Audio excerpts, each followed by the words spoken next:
Bien.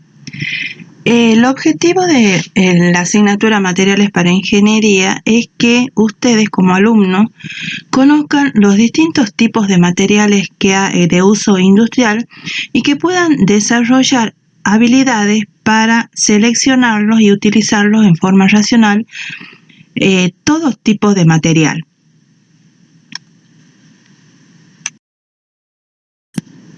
Bien. Esta función de selección va a estar basada en el conocimiento de las relaciones entre propiedades, microestructura o estructura interna y la influencia de la composición química y del procesado del material. Este es lo que se llama el triángulo de las ciencias de los materiales. En realidad también está como, o se lo conoce como el tetraedro. Aquí falta, digamos, un vértice de este tetraedro que no se ve, pero es conocido como el tetraedro o triángulo de la ciencia de los materiales. Aquí estamos relacionando la estructura, propiedades y el procesamiento. Ahora bien, la habilidad para usar estos materiales de manera segura y también innovadora para diseñar tiene sus orígenes en una comprensión de cómo manipular las propiedades y la funcionalidad de los materiales a través del control de esa estructura y de las técnicas de procesamiento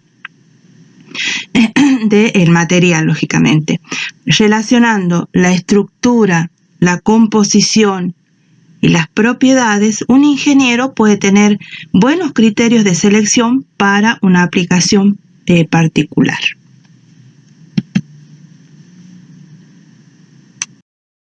Ahora vamos a ver cómo ha ido evolucionando el uso y la aparición de los materiales a través de una línea de tiempo que está en el eje de las X y su importancia relativa en el eje de las Y. Vamos a empezar con los metales. 10.000 años antes de Cristo se usaba el oro, la plata en estado puro, y a medida que fueron surgiendo las técnicas de afino, fueron evolucionando y ya estos metales, y se empieza a trabajar ya con el cobre, el bronce, el hierro. Luego, en la mitad del siglo XVI, aproximadamente en el año 1500, aparecen las fundiciones, que son aleaciones de hierro con alto contenido de carbono, de muy alto contenido de carbono. En el siglo XIX, hacia 1800, aparecen los aceros, que son metales con mayor resistencia mecánica, y luego se desarrollan los aceros aleados. En el primer cuarto del siglo XX, es decir, hacia 1925, surgen las aleaciones ligeras, es decir, el aluminio y otros. Posteriormente se desarrollan las aleaciones de base cobalto, níquel. A partir de la década del 60, ¿sí?, disminuye la importancia relativa de los metales, no porque su producción disminuyó, sino porque empezaron a emplearse otros materiales, nuevos materiales, debido a eso entonces baja la importancia relativa.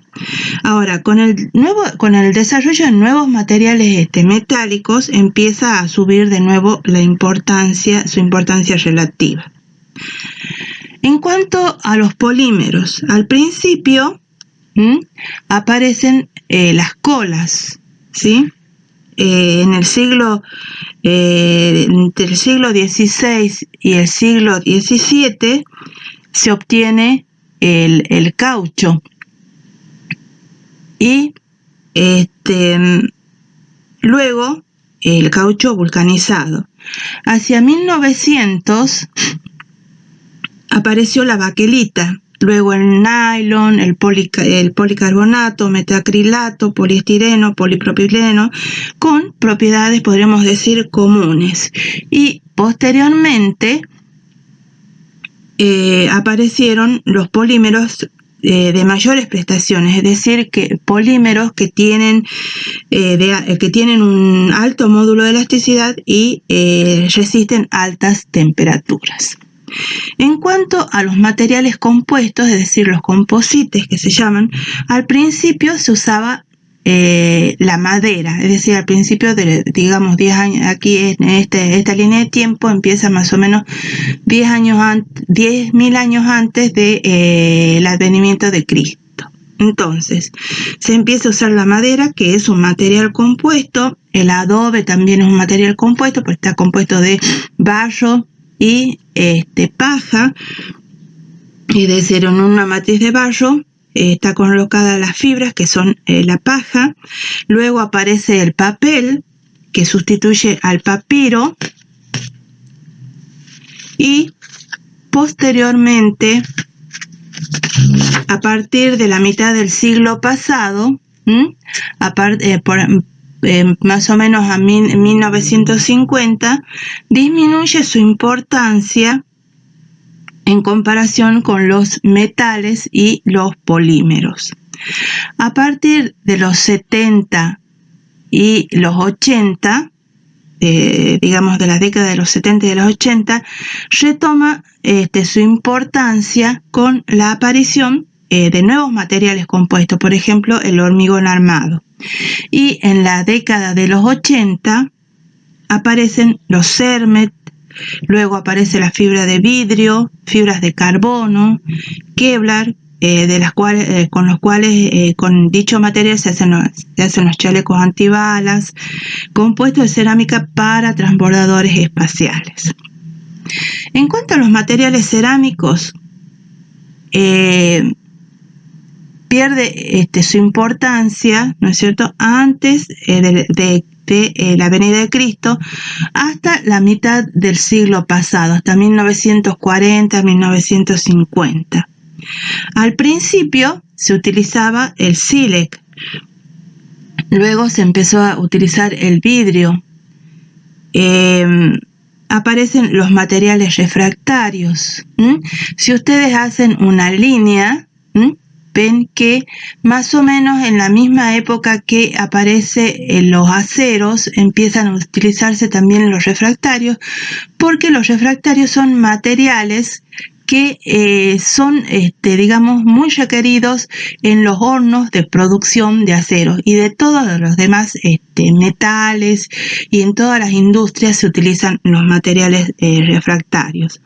Luego se produce, digamos, la aparición del cemento Portland, luego los pirocerámicos, es decir, cerámicos resistentes a altas temperaturas y al fuego, y que tienen muy bajo coeficiente de dilatación, y por último las cerámicas tenaces, que soportan impactos. De por sí la cerámica es muy frágil, pero se ha investigado y se están produciendo cerámicos altamente tenaces. Bueno, entonces, debido a toda esta evolución de los materiales, aparece el proceso de selección. ¿Qué material voy a seleccionar para un material o un componente dado? En los últimos 50 años se llega a comprender la relación entre estructura y propiedades. Y además tenemos que tener en cuenta que el progreso está asociado a la aparición de nuevos materiales.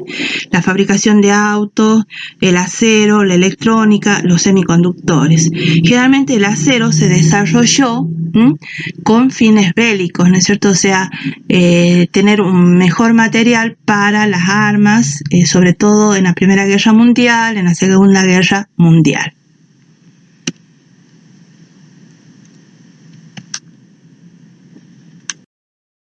Bien, ahora, para poder comprender las propiedades, es decir, las características observables de los materiales, es necesario comprender su estructura a escala atómica o microscópica. La ciencia de los materiales es un campo donde hay una verdadera combinación de estudios científicos básicos y de práctica ingenieril. Es decir, la ciencia de los materiales trata de los fundamentos y clasificación de las estructuras. La ingeniería de materiales se analiza el comportamiento de los materiales en una serie de aspectos claves, tales como la degradación, el procesado y la selección. Es decir, la ciencia de los materiales tiene los conocimientos básicos y la ingeniería los aplica en el diseño de los materiales. Y bueno, los materiales, ya vamos a ver más adelante la clasificación de estos materiales que se aplican en la industria.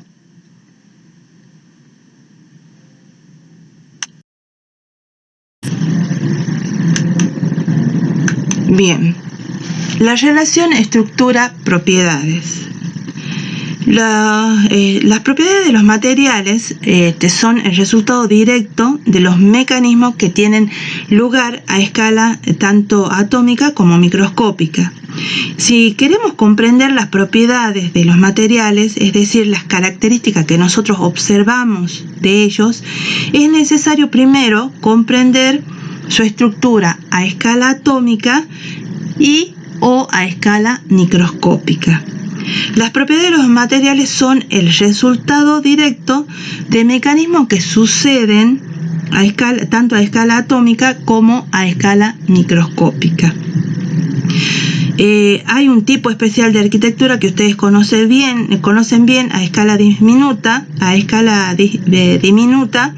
que es la arquitectura de los materiales, la arquitectura a escala atómica de arreglos cristalinos, que son repetitivos, regulares, o pueden ser no cristalinos, que son irregulares, aleatorios. Estas estructuras cristalinas ustedes las estuvieron viendo en química, en otras materias anteriores, entonces conocen bien cómo es esa estructura a escala tanto atómica como microscópica.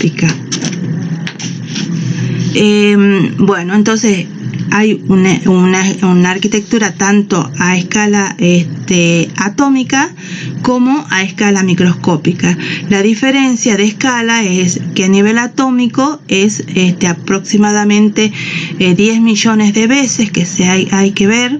En cambio, a escala microscópica con una escala de 1000 ya digamos se puede ver la microestructura del material. La estructura de los materiales se puede entonces examinar y describir en 5 niveles.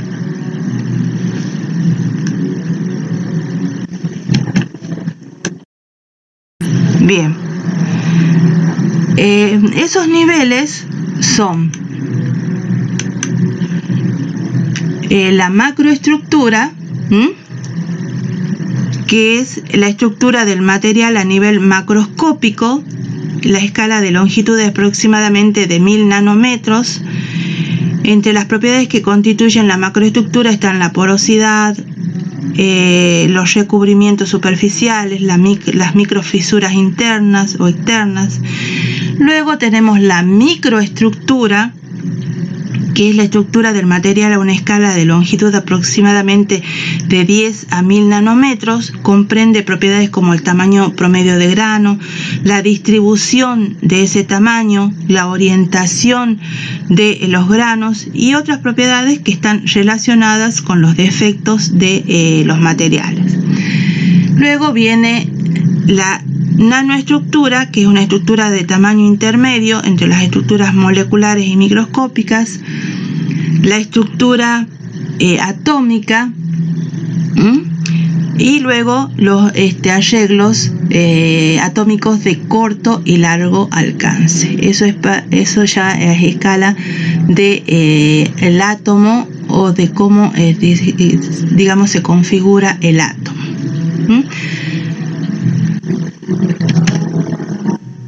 Bien, aquí tenemos en la parte izquierda, en la parte derecha, cómo las propiedades de las materias se pueden observar tanto a simple vista como a escala microscópica.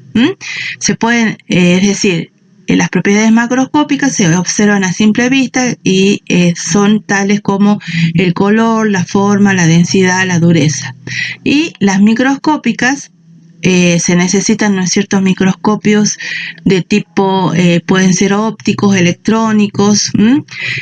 Ahí lo que podemos observar ya son, por ejemplo, en el electrónico, se pueden observar hasta con una resolución de 500.000 aumentos. En cambio, en el óptico se llega solamente hasta 1000 aumentos.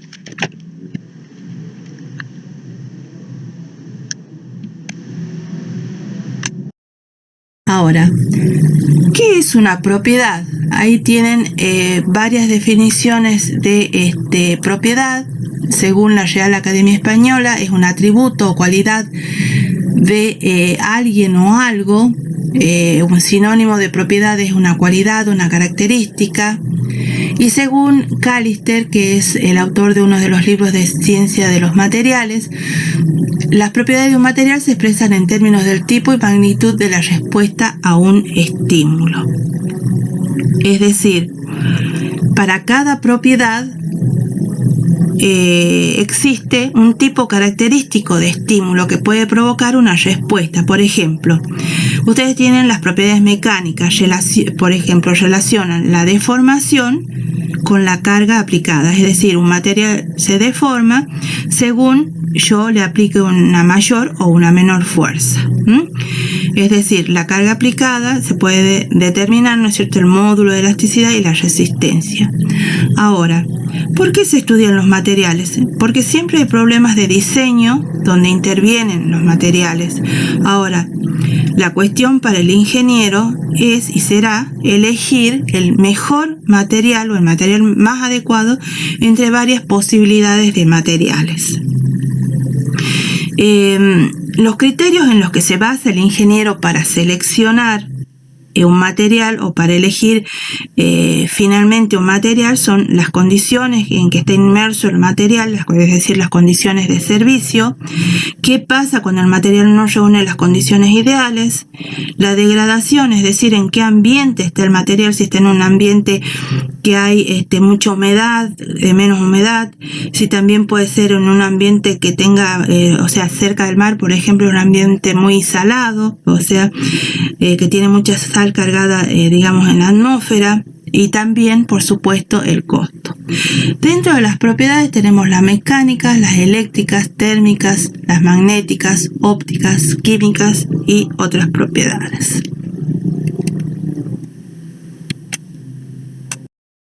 Bien, los materiales se clasifican, hay varias clasificaciones, se pueden clasificar según su composición,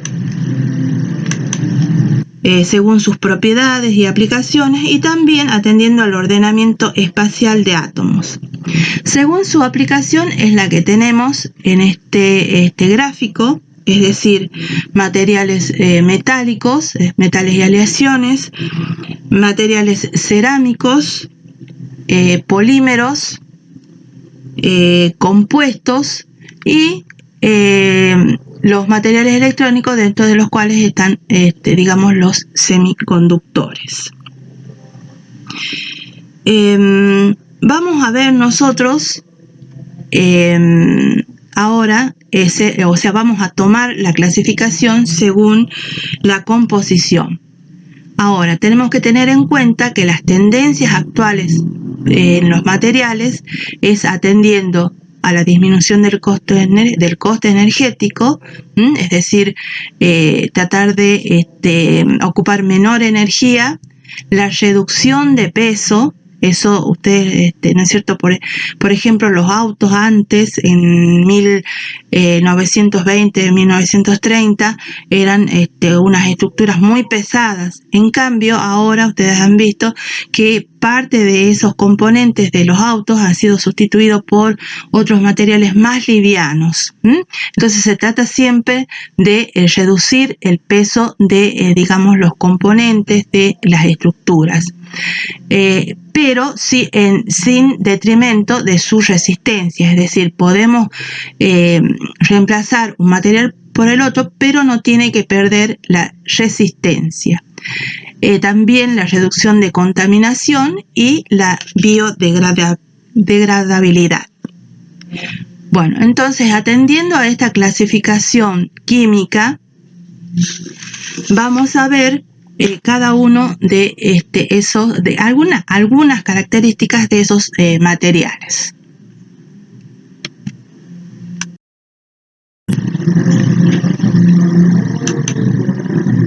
Bien, los metales.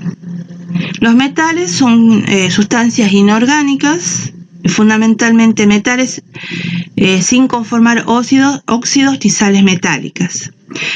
Tienen un tipo de enlace metálico, tienen una resistencia aceptable hasta media temperatura, son buenos conductores del calor y de la electricidad, son tenaces, algunos, y deformables en general, tienen alta densidad, son opacos a la luz y tienen un brillo característico.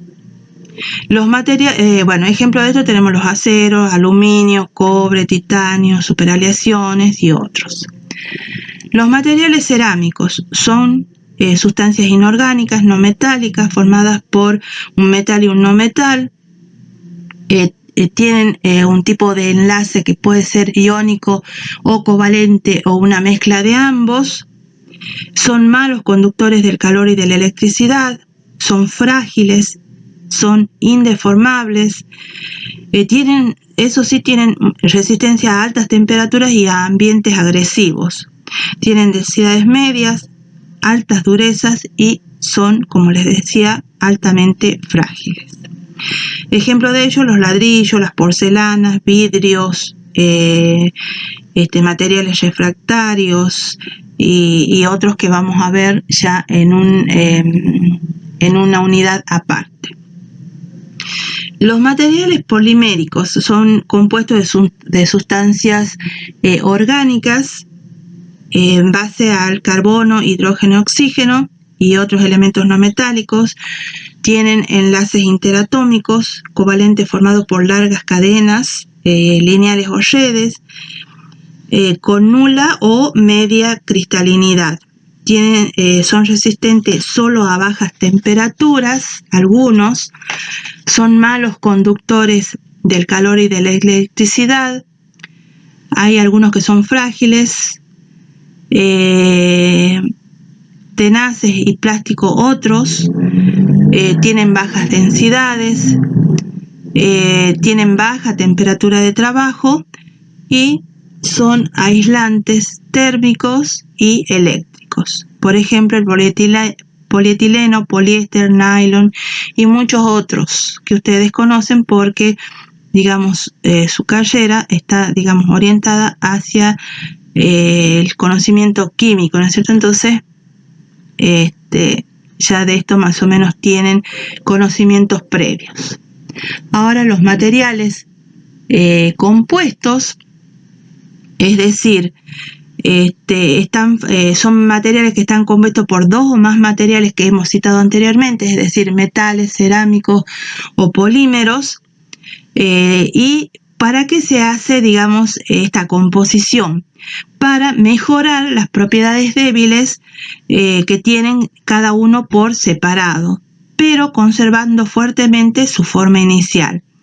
El material a potenciar de propiedad débil, como ser uno de estos, es decir, un metal, un cerámico o un compuesto, se denomina matriz, y el que potencia se denomina refuerzo, que puede estar en forma de fibras o de partículas discretas. O sea, el hormigón, por ejemplo, tenemos el hormigón armado, que la matriz es de cemento, luego también está el árido, ¿no es cierto?, formando parte de esa matriz, y la varilla metálica, que es el refuerzo para conseguir una mejor resistencia. Estos materiales compuestos pueden estar, valga la redundancia, como polímeros con cerámicos, metálicos con cerámicos, y así una combinación entre los tres materiales básicos.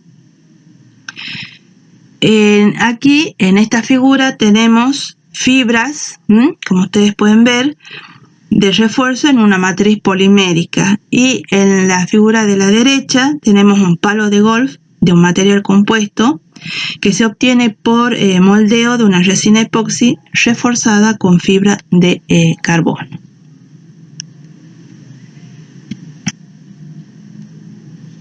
Y luego tenemos los materiales electrónicos y semiconductores. Son compuestos de sustancias inorgánicas en base de silicio y germanio. El tipo de enlace interatómico es covalente, conformando una estructura cristalina del tipo metálico. Tienen propiedades de semiconductividad o conductividad condicionada, por ejemplo los diodos, chips, tiristores, para la industria electrónica. Y luego tenemos los nuevos materiales que se utilizan sobre todo para energía, es decir, para la conversión de energía solar en eléctrica, por ejemplo, para impresoras en 3D, para la energía nuclear, es decir, en los recipientes para guardar los residuos, en autos, en camiones.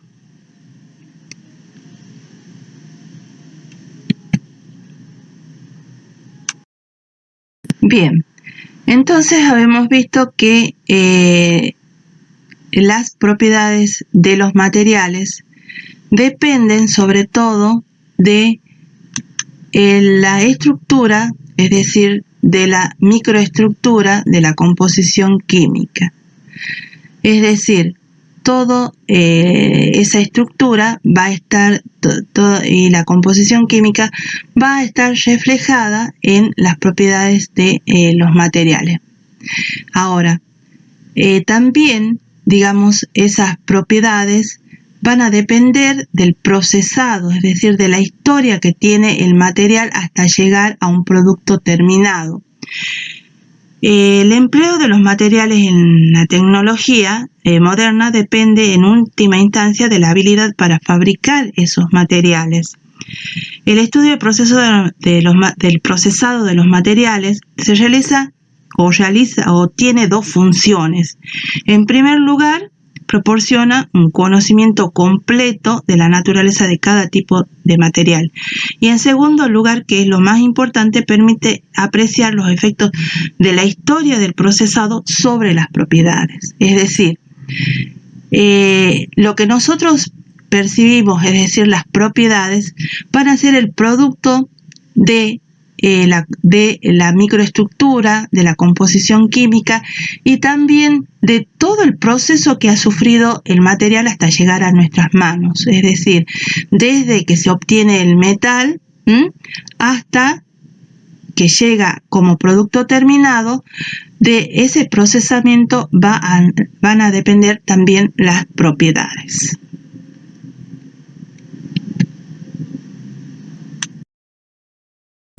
Bien, una vez que ya hemos entendido la relación que hay entre propiedades, microestructura, estructura interna, procesamiento, ya, podemos hacer una selección de un material más idóneo para una determinada aplicación.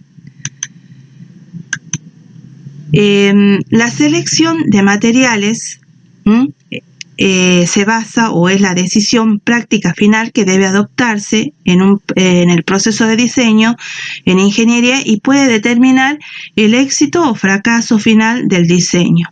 Es preciso tomar dos decisiones distintas por separado. En primer lugar, es necesario decidir qué tipo general de material es apropiado. Por ejemplo, puede ser un metal, un cerámico, un polímero, un material compuesto.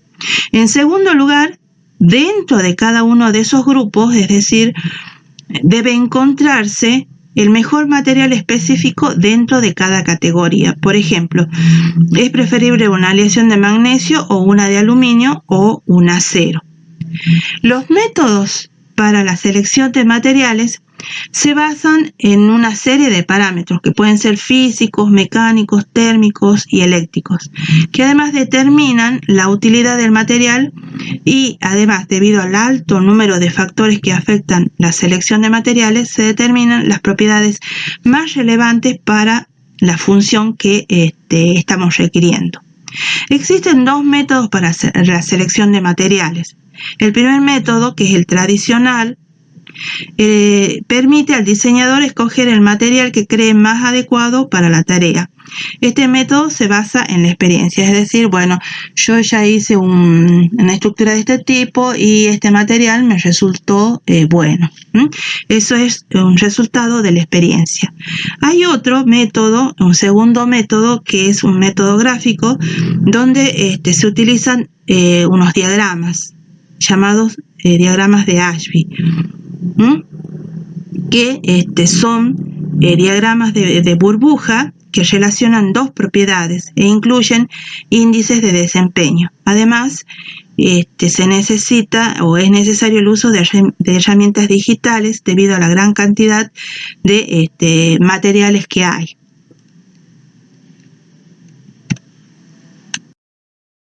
Son los llamados diagramas de Ashby.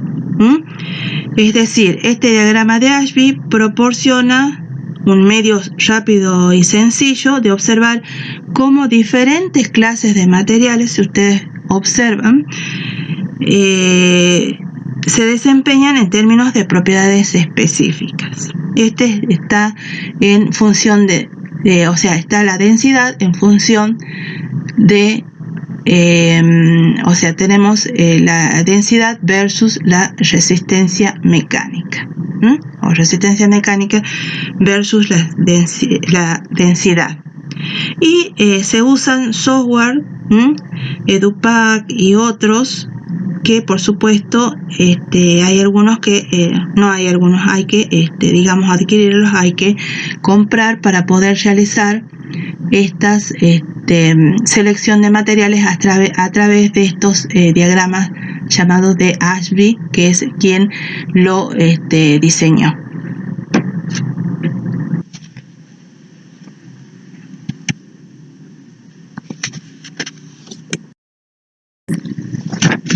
Bien, aquí tienen algunas propiedades generales de diferentes tipos de materiales, de metales. Tienen la rigidez, ductilidad, tenacidad y como puntos fuertes, y también tienen debilidad, las debilidades también de las cerámicas, de los polímeros, de los materiales compuestos. Como ven, cada material tiene sus puntos fuertes y sus debilidades. Por eso, cuando uno tiene que diseñar un material, tiene que tener muy en cuenta todos estos puntos fuertes y las debilidades, según para qué estamos utilizando ese material.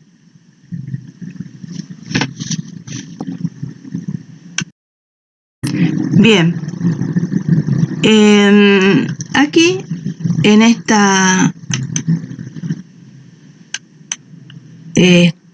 este cuadro tenemos una selección muy básica de materiales. Por ejemplo, qué material utilizar en la fabricación de botellas de gas comprimido.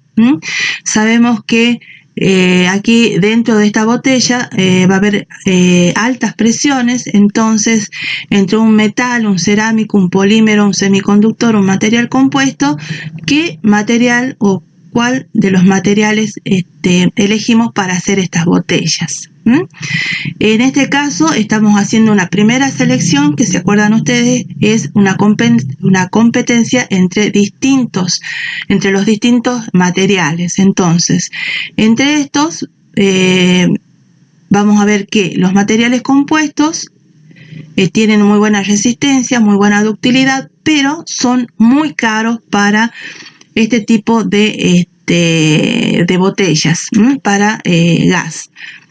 Los cerámicos tienen resistencia, pero son muy frágiles.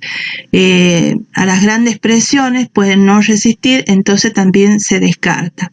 Y quedan, digamos, los metales, porque tienen una muy buena resistencia, tienen ductilidad, y el coste, que es un coste, digamos, aceptable. Un semiconductor no es cierto, porque no es para este tipo de materiales, y tampoco un polímero. De esa manera, la primera selección, o sea, la selección final, es con materiales metálicos.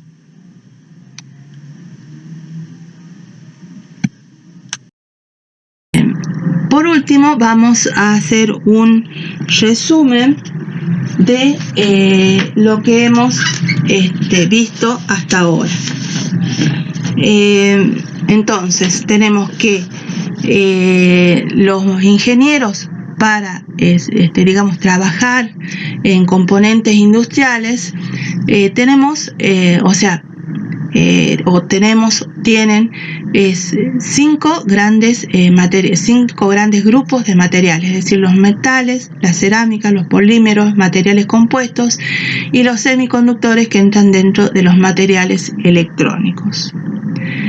Las propiedades de estos materiales requiere el examen de su estructura, tanto a nivel microscópico o como a nivel submicroscópico, también del procesado, y la selección de los materiales se lleva a cabo en 2 niveles: un nivel de competencia, que es entre las diversas categorías del mismo material, y luego un nivel de competencia entre el mismo material, es decir, el primer nivel de competencia entre los distintos materiales, y el segundo dentro de la misma categoría, es decir, por ejemplo, dentro de los cerámicos, qué tipo de cerámico es más adecuado. Dentro de un metal, qué tipo de metal, puede ser un acero, puede ser un no ferroso, qué tipo de material es el más óptimo para una determinada estructura.